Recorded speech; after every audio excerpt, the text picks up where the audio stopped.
Hello friends, स्वागत है आपका डिजिटल तैयारी चैनल पे। मैं श्रेयांश कोठारी लेके आया हूं दोस्तों आप लोगों के लिए SP Bakshi book objective general English. उसको हम स्टेप बाय स्टेप धीरे धीरे एक एक चीज को देख रहे हैं। एक चैप्टर का भी एक पोर्शन का भी एक एक्सरसाइज का भी एक पोर्शन जो है दोस्तों हम आपके सामने सॉल्व करवा रहे हैं। आराम से इसे देखिए, एक एक चीज को समझिए। सोल्यूशन इंपॉर्टेंट है दोस्तों एक एक चीज को समझने के लिए। वॉइस चैप्टर चल रहा है, बहुत इंपॉर्टेंट चैप्टर है ये दोस्तों। यहां आ जाते हैं 11th रूल पे। दोस्तों 11th रूल कहता है इंपरेटिव सेंटेंस। इंपरेटिव सेंटेंस वैसे हिंदी में आदेशात्मक वाक्य कह देते हैं, बट एक्चुअली दो पार्ट में डिवाइड किया गया है। पहला है आदेशात्मक और दूसरा है परमिशन, रिक्वेस्ट या एडवाइस। अगर आप किसी को आदेश दे रहे हैं, अगर आप किसी को ऑर्डर दे रहे हैं, कमांड कर रहे हैं, तो ये पहला वाला टाइप हो गया। अगर किसी से परमिशन मांग रहे हैं, रिक्वेस्ट कर रहे हैं या एडवाइस कर रहे हैं, उसको कोई ना कोई एडवाइस दे रहे हैं, मतलब कोई ना कोई प्रकार से अगर ऐसा करते हैं तो उसे कहते हैं इंपरेटिव सेंटेंस। वो रेगुलर सेंटेंस से उसका स्ट्रक्चर अलग होता है। आमतौर पे वर्ब से शुरू होते हैं ये इंपरेटिव सेंटेंस। सेंटेंस की शुरुआत में ही वर्ब की फर्स्ट फॉर्म आ जाती है। कमांड और ऑर्डर, इसने पहला वाला टाइप लिया है कि भाई अगर ये कमांड और ऑर्डर वाले टाइप का है तो उसमें दो पार्ट है, ए और बी। एक ऐसा पैसिव जब ऑब्जेक्ट गिवन है, आपका एक ऐसा पैसिव वॉइस बनाना है हमें। एक्टिव दे रखा है, एक्टिव सेंटेंस के अंदर ऑब्जेक्ट गिवन है। अगर जब उसका पैसिव बनाएंगे तो let plus object plus be plus V3। Past participle का मतलब है V3। सो हम शुरुआत किससे करेंगे दोस्तों? Let plus object plus be plus V3। यानी कि अगर सेंटेंस है ब्रिंग अ बुक, ऑब्जेक्ट दे रखा है अ बुक, तो let a book be brought. Sentence बहुत सिंपल सा हो गया। यहां लिख देता हूं दोस्तों, आपको लेट का प्रयोग करना है, आपको ऑब्जेक्ट का प्रयोग करना है, बी और V3 लगाना है। ये स्ट्रक्चर अगर समझ आ गया, टर्न पायल आउट, तो let Payal be turned out, turned out. आपको समझ आ गया होगा। दूसरा वो वाला पोर्शन दोस्तों जहां पे आपको ऑब्जेक्ट नहीं गिवन है, मतलब आप कमांड दे रहे हो, ऑर्डर दे रहे हो, लेकिन आपको ऑब्जेक्ट नहीं गिवन है। When no object is given for command and order, second type है उसमें, begin the sentence with you are ordered to या यू आर कमांडेड टू। तुम्हें ऑर्डर दिया जाता है कि, और बाकी सेंटेंस वैसे ही रख दीजिए। जैसे गो आउट एट वंस, एकदम से बाहर चले जाओ, एक बार में बाहर चले जाओ। सेंटेंस क्या बन जाएगा? You are ordered to go out at once. समझ आ रही है बात आपको? सो आपको यू आर ऑर्डर्ड टू लगाना है, सेंटेंस कंप्लीट करना है। Don't stay here, you are ordered not to. अगर ये डोंट आ गया नेगेटिव में तो नॉट टू और उसके बाद स्टे हियर। तो ये हमने देखे इंपरेटिव सेंटेंसेस में जो कमांड और ऑर्डर वाले हैं वो।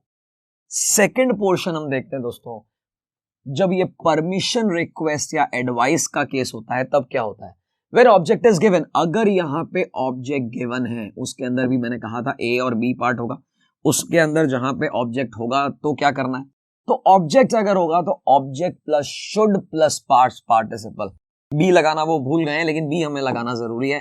पहले ऑब्जेक्ट लगाना है, इसमें शुड का प्रयोग करना है। मैं तो कई बार मस्ट का भी कर देता हूं, बट शुड बेस्ट आंसर है। बी प्लस V3, ये बहुत इंपॉर्टेंट है, ध्यान रखिए। जैसे ओबे पेरेंट्स, अगर हमने किसी को कोई एडवाइस दी है, किसी को सलाह दी है कि अपने माता पिता की आज्ञा का पालन करो, ओबे करो, तो दोस्तों क्या बन जाएगा? पैसिव कैसे बनेगा? ऑब्जेक्ट अगर गिवन है तो ऑब्जेक्ट को आगे लेके आएंगे, पेरेंट्स आगे आएंगे, शुड भी लग जाएगा और ओबेड हो जाएगा, थर्ड फॉर्म लग जाएगा। लिसन टू मी, तो यहां पे देखिएगा आए आगे शुड बी और लिसन के साथ टू रहेगा, listened to. Prepare for war, so अब यहां पे प्रिपेयर फॉर वॉर किसी और को कह रहे हैं, अपन तुमको कह रहे हैं। सो यहां पे you should be prepared for war. ध्यान रखना, यू शुड बी का प्रयोग करें। एक और तरीका है बी प्रिपेयर्ड फॉर वॉर, ऐसा भी कर सकते हैं हम लोग।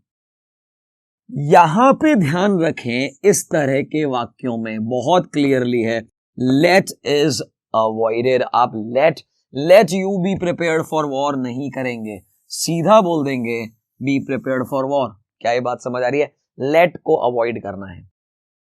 बी वहां वाला पैसिव जब ऑब्जेक्ट गिवन नहीं है, जैसे वहां यू आर ऑर्डर्ड लगाया था, you are allowed, requested, advised, depend करता है आप किस बात की परमिशन दे रहे हैं, मांग रहे हैं, या फिर कुछ भी हो सकता है, वो डिपेंड करेगा। आप कोई तरह की रिक्वेस्ट कर रहे हैं तो रिक्वेस्टेड हो जाएगा, आप तरह के कोई एडवाइस कर रहे हैं तो एडवाइस हो जाएगा। सो यहां पे डिपेंड करेगा सेंटेंस पे। जैसे प्लीज कम सून, जल्दी आ जाओ, so you are requested to come soon, तुम्हें रिक्वेस्ट की जाती है जल्दी आने की। सो पैसिव बनाने के दोनों तरीके देखे, दोनों में दो और तरीके हैं, मतलब कमांड एंड ऑर्डर जिसमें विद ऑब्जेक्ट, विदाउट ऑब्जेक्ट। फिर दूसरा हमने देखा दोस्तों रिक्वेस्ट, परमिशन, एडवाइस, उस केस में विद ऑब्जेक्ट, विदाउट ऑब्जेक्ट।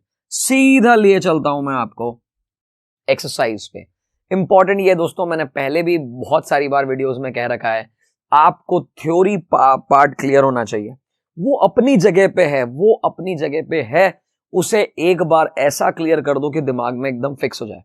दूसरा पोर्शन दोस्तों जो रहेगा आपका, वो रहेगा आपका प्रैक्टिकल। जितने ज्यादा क्वेश्चन करो, सिमिलर टाइप के क्वेश्चंस करते रहो, बहुत आसान हो जाएगी आपकी जिंदगी कंपटीशन लाइफ में। ओबे योर टीचर्स, तुम ओबे करो। अब देखो दोस्तों, ध्यान से देखिएगा, जब ऑब्जेक्ट गिवन है तो क्या करना है?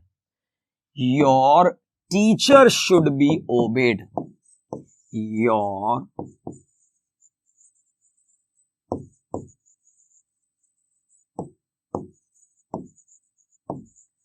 आप चाहते तो यू भी कह सकते थे, you are advised to obey your teacher, but still जब हमारे पास टीचर एज ऑब्जेक्ट गिवन है तो object plus should plus be plus V3 का फॉर्मूला लगाएंगे। लेकिन जैसे अगला देखिए, do it as early as possible. Do it, again दोस्तों क्या है, आपको ऑब्जेक्ट गिवन है, जब भी ऑब्जेक्ट गिवन है आप उसी से सेंटेंस शुरू करें। इट और आगे डू लिखा हुआ है तो शुड, ध्यान से देखिएगा, इट शुड। उसके बाद क्या कहा था हमने, बी प्लस V3, यानी डन हो जाएगा। क्या? As early as possible, as early as possible. तो ये सारी बातें आपको विशेष ध्यान रखनी है। क्वेश्चन नंबर 3 देखते हैं हम लोग। डू नॉट गो आउट, यहां पे ऑब्जेक्ट नहीं है तो आप किसी को सलाह दे रहे हो, तो बहुत सिंपल सी सलाह है, यू आर नॉट एडवाइज्ड कर दो। अगर आप किसी को रोक रहे हो तो अलाउड कर दो, to go out. You are not advise या अलाउड टू गो आउट। आपको मेरी बात समझ आ गई होगी क्योंकि हमने नेगेटिव लगाया है। या ऐसे भी कर सकते थे, you are advised not to go out, ये भी बन सकता है, कोई प्रॉब्लम नहीं है।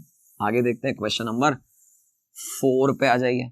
प्रिवेंट हिम, दोस्तों हिम दे रखा है ऑब्जेक्ट, तो ये आगे आ जाएगा, he should be prevented from going out. Sentence बना लेता हूं आप लोगों के लिए, इजी हो जाएगा आपके लिए। He should be prevented from going out. चलिए आगे देखते हैं, प्लीज। अब आपको पता है कि अगर ये प्लीज आया है मतलब रिक्वेस्ट है, रिक्वेस्ट है तो हमें रिक्वेस्ट की तरह लेना है, पहली बात।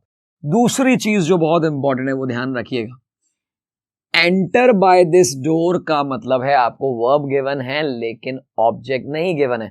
ऑब्जेक्ट नहीं गिवन है तो यू आर रिक्वेस्टेड, और रिक्वेस्ट में आ गया सब कुछ, प्लीज लगाने की जरूरत नहीं है, to enter by this door. Simple है।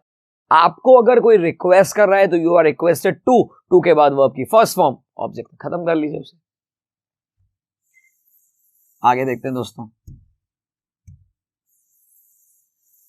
क्वेश्चन नंबर 6 देखिए, do not insult the weak. तो देखिएगा ऑब्जेक्ट दे रखा है द वीक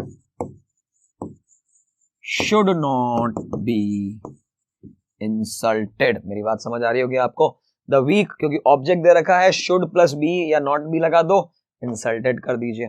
सो एक एक करके देखिए, आपने यहां नोटिस किया, मैंने जैसे ही आपको थ्योरी पार्ट क्लियर कर दिया उसके बाद क्वेश्चन करना बहुत स्मूथ हो गया। और यही कॉन्सेप्ट आपके दिमाग में रखिए दोस्तों, अगर थ्योरी पार्ट क्लियर है तो कॉन्सेप्ट के बाद तो क्वेश्चन बहुत ज्यादा स्मूथ हो जाता है। देखिए एक और question, gate out of the room. अब आपको लग रहा होगा कि यार ऑर्डर दे रहे हैं, किसको दे रहे हैं ये नहीं, तो आपके पास दो ऑप्शन है, you are ordered to get out of the room, you are ordered to get out the room. Simple, क्योंकि ऑर्डर दिया है, कोई दिक्कत ही नहीं है। आखिरी चीज की शुरुआत हो रही दोस्तों काइंडली से। काइंडली का मतलब हो गया रिक्वेस्ट कर रहे हो। रिक्वेस्ट कर रहे हो मतलब सिंपल सा है, you are requested to give me some money. You are requested to give me some money. So यहां आपने देखा बहुत सिंपल तरीके से कि किस तरीके से जब हमारे इंपरेटिव सेंटेंस आते हैं उनका पैसिव कैसे बनाया जाता है। ऑब्जेक्ट अगर हो तो कैसे बनाना है, ऑब्जेक्ट नहीं हो तो कैसे बनाना है। इसी तरह के और भी बहुत सारी चीजों के लिए बिल्कुल बने रहिए, स्टे ट्यून्ड। चैनल दोस्तों है हमारा डिजिटल तैयारी। Thank you.